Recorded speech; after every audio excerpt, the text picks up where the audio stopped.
आप देख रहे हैं इस वक्त Kashmir express. Urban local bodies election में खवातीन के लिए 30% सीटें रिजर्व करने के फैसले के खातिर ख्वाह नतीजे भी अब देखने को मिल रहे हैं। बिलखुसूस जम्मू खित्ते में जम्मू और आसपास के अजला में कई खातून उम्मीदवार बल्दिया इंतखाब में अपनी किस्मत आजमा रही हैं।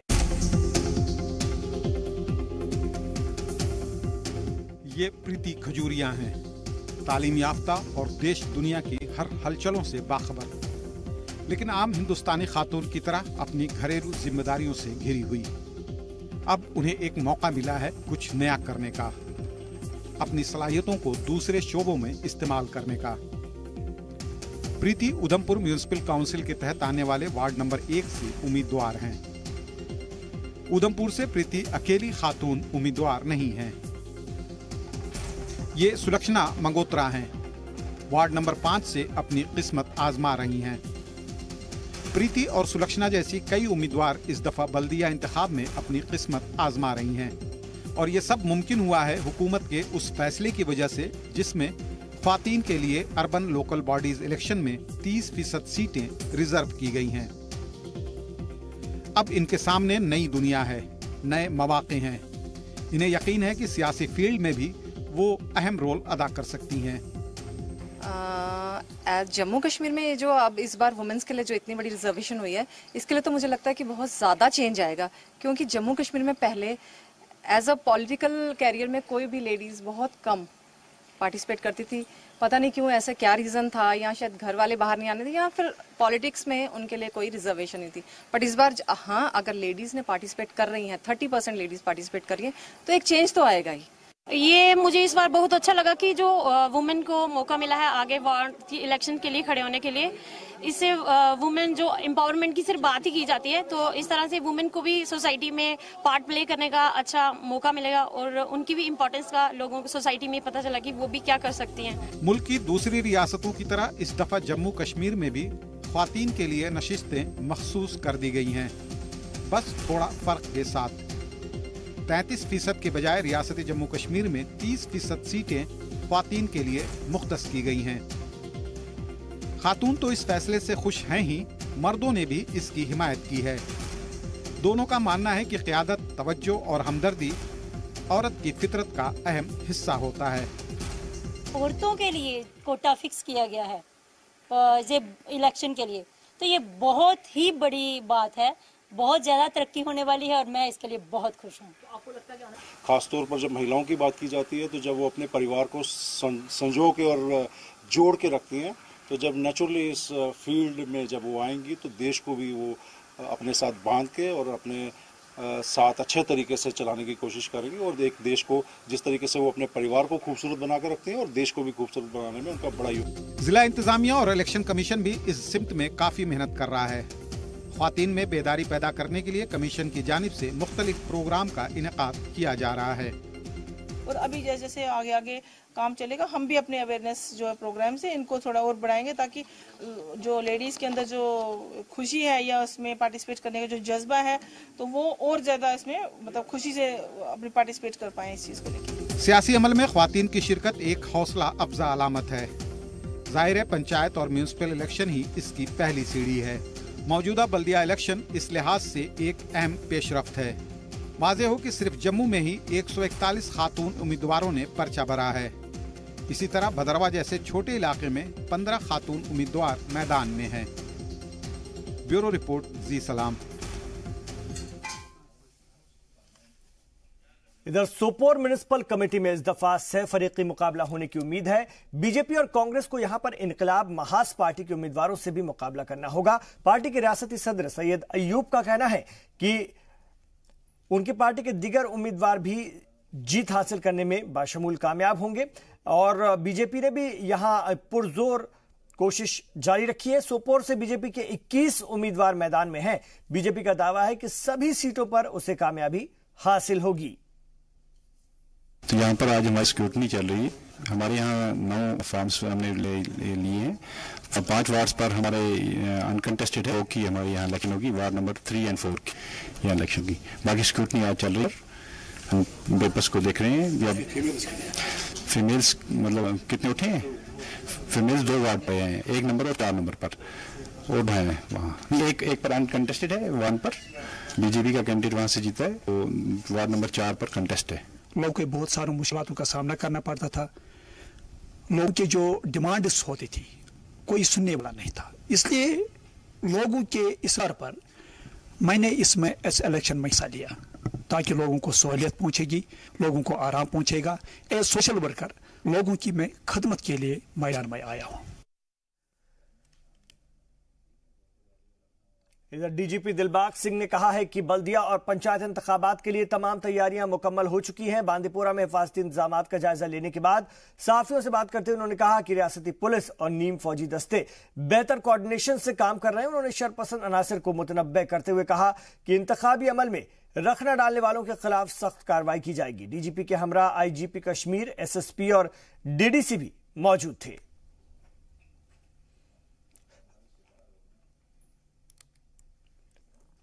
उधर चीफ इलेक्शन ऑफिसर जेके काबरा ने भी कहा कि कमीशन की सारी तैयारियां मुकम्मल हैं। जी सलाम से बात करते हुए उन्होंने बताया कि पहले और दूसरे मरहले में कितने उम्मीदवारों ने पर्चा दाखिल किया है। I will suggest to you, मैं आप सभी से अनुरोध करूंगा, आपसे रिक्वेस्ट करूंगा कि इस बात के लिए आप डिप्टी कमिश्नर्स रिस्पेक्टिव उनके पास में राब्ता कायम रखें, बिकॉज ये जो पूरा प्रोसेस है वो रिटर्निंग ऑफिसर्स कर रहे हैं, वही नोटिस इशू करते हैं, उन्हीं के पास नॉमिनेशन फाइल होते हैं, वहीं पे विड्रॉल की एप्लीकेशन फाइल होती हैं, उन्हीं को पब्लिश करके नोटिस अपने बाहर चस्पा करना है। तो ये सारी इंफॉर्मेशन तो रिटर्निंग ऑफिसर्स के पास है। रिटर्निंग ऑफिसर्स से सुन लीजिए, रिटर्निंग ऑफिसर्स से डिप्टी कमिश्नर्स कलेक्ट करते हैं, फिर वो आपको आगे अगर देंगे तो देंगे। मेरा आपसे मैंने शुरू से आपसे गुजारिश की है कि इस जंग की प्रेस कॉन्फ्रेंसेस में करता रहूंगा जब मैं आपको ओवरऑल कंपाइल्ड फिगर्स इंडिकेट करूंगा, लेकिन अगर आपको इमीडिएट डेली बेसिस पे क्या क्या प्रोग्रेस रहा है वो जानना है तो उसका बेहतर तरीका ये है कि आप डीसी ऑफिस से या रिटर्निंग ऑफिसर्स के वहां पर। लेकिन काबरा साहब डिप्टी कमिश्नर भी रेस्पॉन्ड नहीं करते हैं, टेलीफोन का नहीं कर पाते हैं। अगर इलेक्शन है तो आप हमारे नॉलेज में लाइए, but if you want we will issue specific instructions to the deputy commissioners to keep on sharing the information.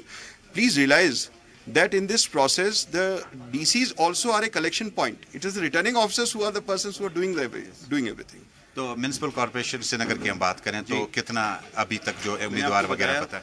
कुल मिला के अभी अगर आप 3 फेजेस में करीब 48 के करीब या 50 के करीब वार्ड्स आए हैं आउट ऑफ 74, और उसमें अभी तक ऑलमोस्ट 200 कैंडिडेट्स हैं, थोड़ा प्लस माइनस हो सकता है, इट्स ऑलमोस्ट 200 कैंडिडेट। सिक्योरिटी वगैरह का कुछ खदशा था, फैमिलीज का वगैरह, बाकी चीजें वो सब वर्कआउट की गई हैं डीजी वगैरह की? Security related issues are going on.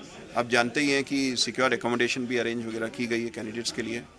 और जो अनअपोजिट कैंडिडेट्स जहां कॉन्स्टिट्यूंसीज में अनाउंस हुए हैं, इलेक्शन कमीशन, जो कि आप चीफ इलेक्शन कमिश्नर, तो कितना आपके लिए मायूसकुन है कि ऐसा नहीं हो पाए कि कैंडिडेट बराबर उस जगह पे देखे जाते अनअपोज्ड कैंडिडेट्स? हाँ, किस तरह से आप देखते हैं मुकाबला होना चाहिए था? देखिए, ये it's a matter of choice. कहीं जगह पर होता है कि लोग खुद भी, अब आप लोग ये कहते हैं कि श्रीनगर में, कश्मीर में हो रहा है कोई अनकॉन्टेस्टेड इलेक्शन, ऐसा नहीं है। आप थाना मंडी में देखिए, there are 3 places which are uncontested, there is 1 place in Nowshera which is uncontested. Therefore this also depends आप किस ढंग से सोसाइटी उस चीज़ को लेना चाह रही है। सबसे इंपॉर्टेंट बात जो अगर आप नोटिस करें यहाँ पर यह है कि जितने भी बड़े सेंटर्स हैं अर्बन सेंटर्स में, वहाँ पर the response is overwhelming. 66 in Anantnag is not a small number. 14 Baramulla is not a small number. 48 in Bandipora is not a small number.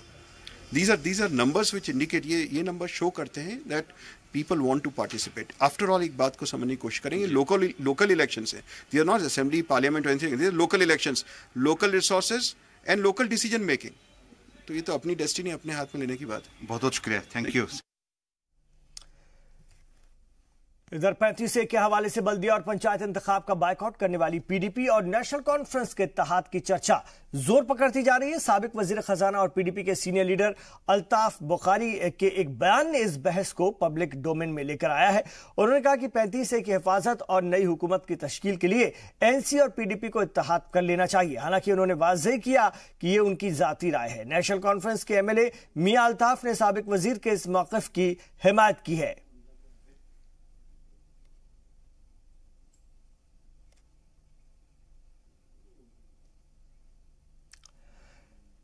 इधर श्रीनगर के जवाहर नगर में वाक़ एमएलए क्वार्टर पर तैनात एक एसपीओ ने ड्रामाई अंदाज में गार्ड रूम से असलहा और मैगजीन लिया और फरार हो गया। बताया जा रहा है कि गार्ड रूम में रखे 7 राइफल और 1 पिस्तौल और 20 मैगजीन लेकर यह चंपत हुआ है।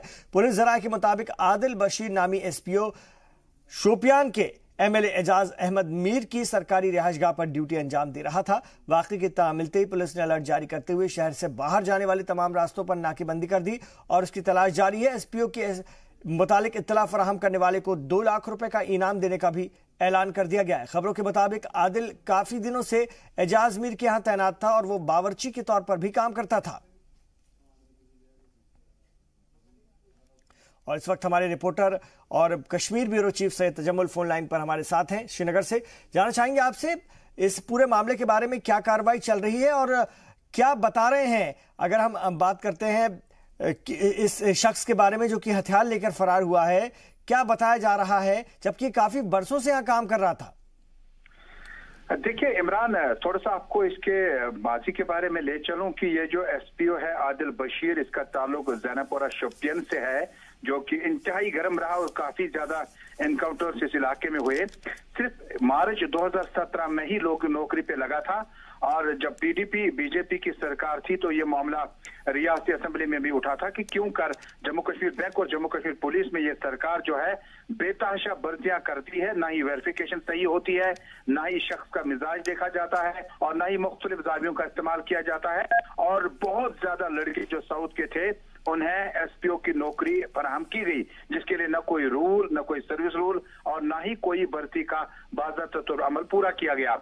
बहरकैफ इसी सूरत में 2017 मार्च में जब आदिल बशीर जम्मू कश्मीर पुलिस में बस्तित एसपीओ भर्ती हुआ तो उसकी जो ड्यूटी है एमएलए वच्ची के असरार पर उन्हीं के साथ मुंसलिक की गई। बावर्ची से लेकर ड्राइवर से लेकर बाकी काम जो थे वो खुद निपटाता था। और ठीक कल शाम की बात है कि जम्मू कश्मीर पुलिस जो वहां पर सिक्योरिटी तैनात है, उनमें से एक पुलिस कांस्टेबल जो था वो छुट्टियां गुजारने की घर से घर गया हुआ था और जब वापसी की तो उन्होंने अपना हथियार उस कपबोर्ड से गार्ड रूम से गायब पाया, जिसके बाद उन्होंने एमएलए मौसूफ को फोन किया जो कि जम्मू कश्मीर स्टेट से बाहर थे।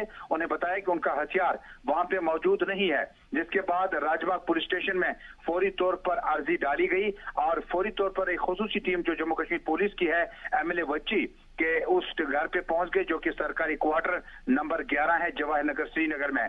वहां पहुंचकर देखा गया एक ही नहीं बल्कि 7 हथियारों समेत एक जाती पिस्टल जो कि लाइसेंस्ड है एमएलए मौसूफ का, वो कपबोर्ड से गायब पाया गया। उसके बाद तहकीकात शुरू कर दी गई।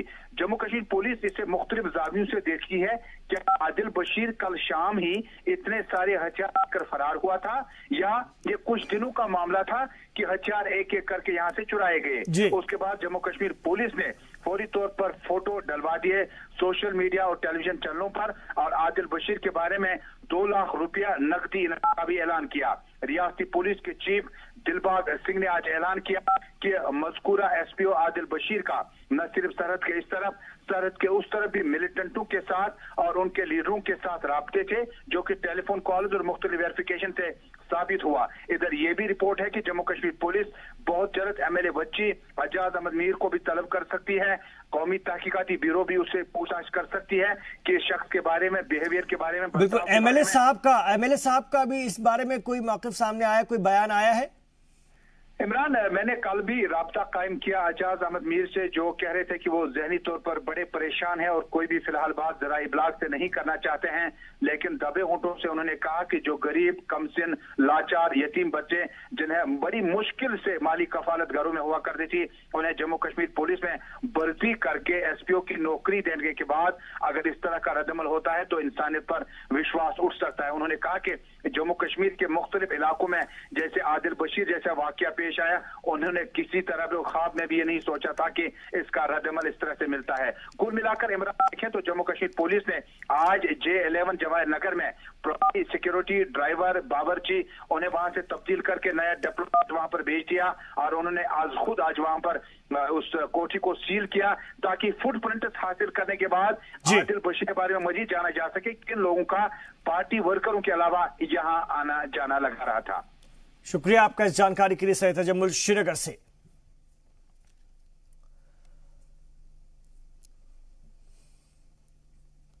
और इधर मकामी मिलिटेंट की हलाकत के खिलाफ अनंतनाग में आज मुसलसल तीसरे दिन हड़ताल के सबब मामलाती जिंदगी मफलूज रही। बाजार, कारोबारी इदारे, तालीमी इदारे आज भी बंद रहे। सड़कों पर ट्रैफिक की आमदोरफ्त कम रही। इंतजामिया ने एहतियात के तौर पर इलाके में सिक्योरिटी इंतजाम सख्त कर दिए हैं। तो अनंतनाग में आज फिर माहौल कशीदा ही रहा, माहौल बंद का रहा। मकामी मिलिटेंट की हलाकत के खिलाफ अनंतनाग में आज मुसलसल तीसरे दिन भी हड़ताल के सबब मामलाती जिंदगी मफलूज रही। बाजार, कारोबारी इदारे और तालीमी इदारे भी आज बंद रहे, पिछले 2 दिनों की तरह ही। खालिद मुंतजिर हमारे रिपोर्टर अनंतनाग से हमारे साथ जुड़ गए हैं। जी खालिद, क्या ये बंद 3 दिनों का था या अभी और इस बंद को बढ़ाने के मूड में है अलहदगी पसंद तंजीमें और जो लोग इसकी हिमायत में हैं? ये जानना चाहेंगे आपसे, और फिलहाल किस तरह के हालात हैं? देखिए इमरान, जो आसिफ मलिक नामी मिलिटेंट की हलाकत गुज़िश्ता दिनों अमल में आई थी और उस हलाकत के खिलाफ आज अनंतनाग के डूरू वेरीनाग इलाके में जो है मुकम्मल बंद देखने को मिला और गुज़िश्ता 3 रोज से ये बंद मुकम्मल देखने को मिला, जिस दौरान कारोबारी इदारों के साथ साथ जो है तालीमी इदारे भी बंद रहे और यूं कहे कि जिंदगी मामूल की पटरी पे आज भी लौट न पाई। और कल उसका चौथा है और कल भी ये हड़ताल बदस्तूर जारी रहेगा और कल भी जिंदगी जो है मफलूज ही रहेगी। अगरचे मेन टाउन अनंतनाग और बाकी इलाकों में जिंदगी मामूल की पटरी पे लौट आई और कारोबारी इदारों के साथ साथ तालीमी इदारों में भी दरस तदरीस का निजाम जारी रहा, लेकिन वेरीनाग के इलाके में आज भी जो है जिंदगी मफलूज ही रही और 4 दिन तक यकीनन ये देखने को मिलेगा। और ओवरऑल जब हम सिचुएशन को देखते हैं तो सिचुएशन जो थी वो पुरअमन थी और अनंतनाग के मेन टाउन और बाकी इलाकों में जो है बाकी कॉन्स्टिट्यूएंसी जो है वहां पे हालात पुरअमन रहे और किसी किस्म के कोई पुरतशद्दुद मुजाहरे नहीं हुए और एहतजाज भी नहीं हुए। और वेरीनाग और डूरू इलाके में जहां पे आज हड़ताल रही वहां पे भी पुरतशद्दुद मुजाहरे नहीं देखने को मिले और वहां भी पुरअमन जो है अगर हम देखें ओवरऑल तो मजमूई तौर पे वहां पे सूरत पुरअमन ही रही। अगर हड़ताल की वजह से जिंदगी मफलूज रही, लेकिन यही कहेंगे कि जिंदगी जो हालात है वो कशीदा न हुए और बिल्कुल पुरअमन ही रहे और किसी किस्म की कोई गड़बड़ी देखने को न मिली। जी इमरान। ठीक है खालिद मंजूर, आपका इस पूरी जानकारी के लिए अनंतनाग से। आगे बढ़ेंगे। 7वें पे कमीशन की सिफारिशात नाफिज होने पर असातिज़ा की जानिब से JKTF जोनल सदर भट्ट जावेद के इजाज में एक तकरीब का एहतमाम किया गया। वाज़ेह है कि SSA और RMSA से वाबस्ता असातिज़ा टीचर्स ज्वाइंट एक्शन कमेटी के तहत काफी दिनों से जद्दोजहद कर रहे थे। एहतजाज और मुजाहरों के जरिए JKTF मुसलसल सरकार पर दबाव बनाए हुए था। बिलाखिर सरकार उनके देरीना मुतालबात मानने पर मजबूर हो गई और इस तहरीक को कामयाब बनाने में टीचर फोरम की क़यादत और trade union leader Abdul Qayyum वानी ने अहम रोल अदा किया था। इस्तकबालिया तकरीब के मौके पर जोनल सदर ने असातिज़ा से पूरी दयादारी से अपनी ड्यूटी अंजाम देने की अपील की। सूरत हाल था जो SSA teachers, head teachers, RMSA master जो थे जिनको 7वें तनख्वाह कमीशन से उनको डिप्राइव किया गया था और इनकी सैलरीज को डीलिंक नहीं किया जा रहा था MHRD मिनिस्ट्री से स्टेट सेक्रेटरी के साथ, जो एक लॉन्ग पेंडिंग डिमांड थी। दूसरी मैं मीडिया के माध्यम से मैसेज देना चाहूँगा तमाम जो असातिज़ा है, अब हमारा क्रुशल मसला हल हो गया। अब वो सुकून के साथ, अब वो चैन के साथ क्लासरूम में जाएँ और जो गरीब तलबा हमारे स्कूलों में ज़ेर तालीम है उन बच्चों के रोशन मुस्तकबिल के लिए वो काम करें। अपने मोहब्बत का इजहार करने के लिए, अब मालाएं पहनने के लिए, बुकीज़ पेश करने के लिए, और आपने देखा जोनल बॉडी ने यहाँ जोनल प्रेसिडेंट जावेद अहमद भट्ट को शाल भी पहनाया। ये इस खुशी का इजहार था जो हाल ही में एक कामयाबी मिली है। 41,000 उसातिज़ा किराम का जो देरीना मामला था, जो उनका हक था, आज तक उनका वो हक नहीं मिल रहा था, आज वो मिला। इधर नेशनल मेडिकोज ऑर्गेनाइजेशन की जानिब से सरहदी इलाकों में लगाए गए तिब्बी कैंपों में सैकड़ों मरीजों का इलाज किया गया। वाज़ेह है कि ऑर्गेनाइजेशन की जानिब से सरहदी इलाके के फॉरफलंग एरिया में कल कुल 120 तिब्बी कैंप लगाए गए थे। मुख्तलिफ मकामात पर लगे इन कैंपों में 80 डॉक्टर और मेडिकल कॉलेज के 100 से ज्यादा तलबा ने हिस्सा लिया। माहिरीन और जूनियर डॉक्टर्स की टीम ने जहां मरीजों का चेकअप किया, वहीं उन्हें मुफ्त में दवाएं भी तकसीम की गई। इलाज मुआलजे के साथ ही मकामी लोगों को सेहतमंद जिंदगी गुजारने के हवाले से मुफीद मशवरा भी दिया गया। ये हमारी नेशनल मेडिकल ऑर्गेनाइजेशन है, ये डॉक्टर्स और स्टूडेंट्स की ऑर्गेनाइजेशन है और इसमें देश भर से तकरीबन 200 डॉक्टर्स और स्टूडेंट्स आए हैं और हमारे लोकल डॉक्टर्स भी 100 डॉक्टर्स रहे हैं और हमने ऑल ओवर जम्मू कश्मीर में मेडिकल कैंप्स आयोजित हुए हैं। तकरीबन 120 कैंप्स आयोजित हुए हैं और वहाँ पे बॉर्डर एरियाज पे अपनी सेवाएं दी हैं और मेडिसिन भी उनको प्रोवाइड किए हैं। हमारी जो भी बॉर्डर एरियाज पे हैं वहाँ स्वास्थ्य सेवाएं नहीं है, कोई डॉक्टर्स नहीं है, कोई स्टूडेंट्स नहीं है और कुछ पेशेंट्स ऐसे हैं कि जिनको मालूम ही नहीं कि मेरा बीपी ज्यादा है क्या है। तो हमारा टाइम अवेयरनेस करते रहते हैं पब्लिक को कि आपको कैसे स्वास्थ्य ठीक रखना है और ये हमारा मूल उद्देश्य है। आपकी जानकारी के लिए 5वीं बार इस प्रकार का आयोजन जम्मू कश्मीर में किया जा रहा है। पहली बार कश्मीर के अंदर जब बाढ़ आई थी 2014 में, तब पूरे देश से 68 डॉक्टर्स और स्टूडेंट्स ने आकर के अपनी पूरी महीने तक अपनी सेवाएं दी थी। इस बार लगभग 160 डॉक्टर्स बाहर से और 20 डॉक्टर्स जम्मू के स्टूडेंट्स मिलाकर के 180 डॉक्टर्स ने पूरे जम्मू कश्मीर के अंदर लगभग 110 के करीब और उससे भी संख्या ज्यादा हो सकती है इतने कैंप और लगभग 15 से 20 हजार पेशेंट तक पहुंचने का डायरेक्ट काम किया है। तो आप समझ सकते हैं कि कितनी बड़ी जर्नी है कोई। सबसे विशेष बात जो इस कैंप की है वो ये कि एक सारे के सारे कैंप बॉर्डर एरिया, जिसको हम इंटरनेशनल बॉर्डर LOC LAC जिस प्रकार हम कहते हैं जम्मू कश्मीर के अंदर, उनके अंतिम गांव तक और अंतिम व्यक्ति तक पहुंचने का काम NMO के डॉक्टर्स और स्टूडेंट ने किया है। उधर पुंछ के सरहदी इलाके झलाम में इंडियन आर्मी की जानिब से फ्री मेडिकल कैंप लगाया गया। तिब्बी कैंप के दौरान बड़ी तादाद में मकामी लोगों ने सेहत की जांच करवाई। कैंप के दौरान फौजी तिब्बी अमले के साथ ही पुंछ जिला अस्पताल के डॉक्टर भी मौजूद थे। तिब्बी कैंप के इनेकाद पर मकामी लोगों ने 39 RR यूनिट का शुक्रिया अदा किया। जी, मेरा नाम मोहम्मद कासिम है, मैं सलोत्री का रहने वाला हूँ। इस कैंप से हमें बहुत फ़ायदा है। यहाँ गरीब आवाम है, इनको दवाई मुहैया कर रहे हैं। बूढ़े बुजुर्ग हैं जो पुंछ नहीं जा पाते हैं और दूसरा यहाँ पर फायर वगैरह होता है बॉर्डर पर, इससे लोगों का मनोबल बढ़ता है और मेडिसिन की खास करके जो आर्मी की सहायता है पहले भी मिलती रही है और आने वाले वक्त में भी हम आर्मी से रिक्वेस्ट कर रहे हैं कि वो यहाँ पर बॉर्डर की गरीब आवाम के लिए ऐसे ही कैंप लगाते रहें। 39 RR की तरफ से जो आज यहाँ जलास में कैंप मुनक़िद हुआ है, हम दिल की अमीर गहराइयों से फ़ौज का शुक्रिया अदा करते हैं कि इन कैंप के मुनक़िद होने की वजह से हमारा ये पहाड़ी और दूर दराज बॉर्डर इलाका है, अवाम उन्नास को बहुत सारी परेशानियां होती हैं। बहुत सारे अवाम को यहाँ मौके पर ही दवाइयाँ मिलती हैं, फ़ायदा हो जाता है। जैसे मतलब आँखों के पेशेंट हैं और बहुत सारे जो सीरियस पेशेंट होते हैं उनको यहाँ चेक करके फ़ौज जो है वो दूसरे बड़े मराकज़ में ले जाती है जहाँ उनका मुफ्त इलाज हो जाता है, आँखें बनती हैं। तहे दिल से शुक्रिया अदा करता हूँ कि जो ये बॉर्डर एरिया है यहाँ पे जो मेडिकल का कैंप लगाया है, यहाँ लोगों को बहुत ही फैसिलिटी है इस कैंप के बारे में और मैं रिक्वेस्ट करूंगा CO साहब को कि आगे भी इसी तरह के कैंप लगाए जाएं तो कि हमारी गरीबी आवाम जो है इसका फ़ायदा उठा सके। इधर शोपियान के जिला तरक्याती कमिश्नर ओवैस शाह ने कहा है कि आवाम की फलाह बहबूद के लिए जिला इंतजामिया पुरअज़्म है। महकमों के अफसरान और मकामी लोगों से खिताब करते हुए उन्होंने कहा कि जिला इंतजामिया सबका साथ सबका विकास के उसूल पर ईमानदारी से कारबंद है। मुख्तलिफ फलाही स्कीमों का जिक्र करते हुए उन्होंने कहा कि इन स्कीमों के जरिए समाज के आखिरी तबके तक पहुंचने की कोशिश की गई है और इस मौके पर ADC, assistant revenue commissioner, panchayat officer और BDO वगैरह शामिल थे।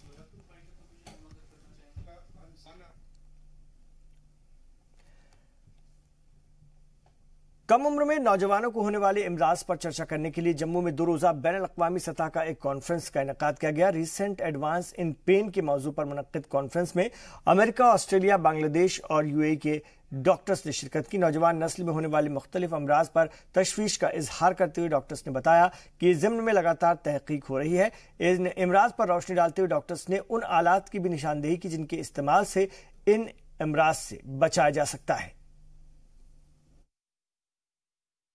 कुछ सालों में 2-3 साल में इसके ऊपर काफ़ी ज़्यादा रिसर्च हुई है इंडिया में और हम काफ़ी इसके ऊपर काम कर रहे हैं। और इम्पोर्टेंट इसलिए है क्योंकि आज हम जानते हैं कि हमारी जो लाइफस्टाइल है इसमें हमको क्रॉनिक पेन बहुत ज़्यादा बढ़ रहा है। क्रॉनिक पेन से बोलेंगे जैसे हम बोलते हैं कि बैक पेन से रिलेटेड, स्पाइन से रिलेटेड पेन, इसका इंसिडेंस हमारे हिंदुस्तान में बहुत ज़्यादा बढ़ गया है। और जो इंसिडेंस की एज है, जो पहले हम सोचते थे कि 50 साल के बाद होती है बैक पेन, नेक पेन जो होती है, स्पाइन की पेन, अभी हम देखते हैं कि 60 to 70% हमारे जो पेशेंट्स हैं they are less than 40 years. मतलब यंग पेशेंट्स में ये प्रॉब्लम बहुत ज़्यादा बढ़ रही है। बिना स्पाइन को खोले हम उनको मैनेज कर सकते हैं। एंडोस्कोपिक डिस्पेक्टोमी जिसको बोलते हैं, उससे हम अंदर छोटे से स्कोप से अंदर जाके उसको हम डिस्को प्रोलेप्स जो है, जो डिस्क पोर्शन है, उसको निकाल सकते हैं। इधर सर्जिकल स्ट्राइक की दूसरी सालगिरह पर जश्न फतह मनाने का सिलसिला जारी है और इस सिलसिले में आज जम्मू में एक रैली निकाली गई जिसमें कि मकामी लोगों के अलावा मुख्तलिफ स्कूलों के तलबा ने भी शिरकत की। महाराजा हरि सिंह पार्क से शुरू हुई रैली को डिविजनल कमिश्नर संजीव वर्मा ने हरी झंडी दिखाकर रवाना किया। इस मौके पर जम्मू रेंज के IGP SD जम्बाल भी मौजूद थे। दोनों ने कहा कि इस तरह के प्रोग्राम से नौजवान नस्लों को फौजियों के कारनामों को समझने का मौका मिलता है।